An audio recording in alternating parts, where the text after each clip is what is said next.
Hi, and welcome to Week 4 of Juken Alpha Block Set 1, the new Challenges Preview Season. As we are only 2 weeks away from the Kickstarter launching, Weeks 4 and 5 will have 3 preview videos, Monday, Wednesday and Friday, each one centered around a Carter card. We start today with Lucy's Keyflow Form 1.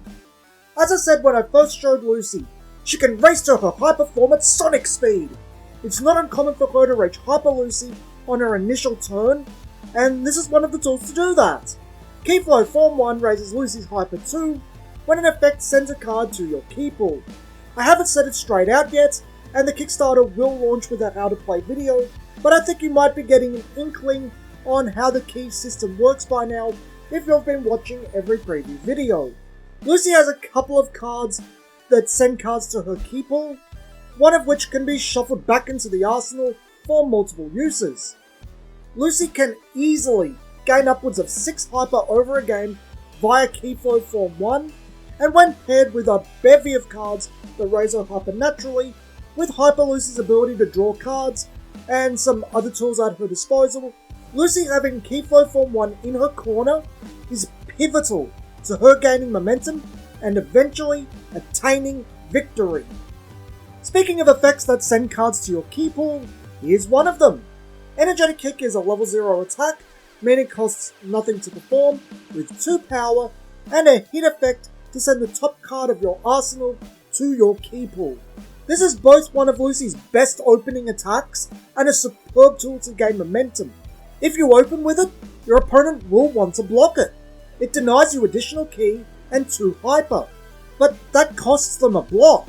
You can use that to your advantage to get a harder hitting attack to make contact. On the other hand, if you use other tools first, try to get an idea of what they have in their hand, you can spring Energetic Kick on them later in combat, after you have already baited their blocks, and it will make contact. Gain an additional key, raise your hyper, potentially be in hyper form. While Energetic Kick is one of 2 cards that gives Lucy additional key, the very act of gaining additional key is very important. It means Lucy can start putting her focus on level 2 attacks to hit harder, have better chances of doing large amounts of damage, and that damage going through. Lucy's arsenal has 2 cards with the hyper fighting keyword.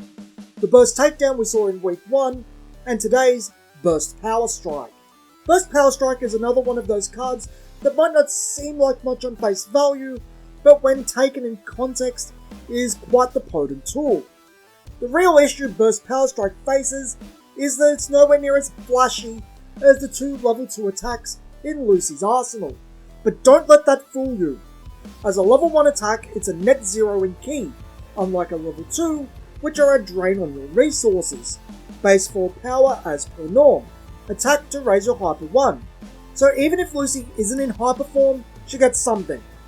Then if she is in hyper form, it gains 2 power, being the same base power as a level 2 attack, but with only chip 1 from Hyper Lucy that the chip 2 would have had if it were a level 2 attack. It's an 8 power slog to the face. If it makes contact and nothing is prevented, like the level 2 attacks, it's 20% of your opponent's arsenal gone in a flash. Drawing into Burst Power Strike is just as good as drawing into either of the level 2 attacks. Keep up the flurry of heavy hitting blows. Thank you for watching. Come back next time when we look at El Eterno's first Carter and get a better understanding of how he functions.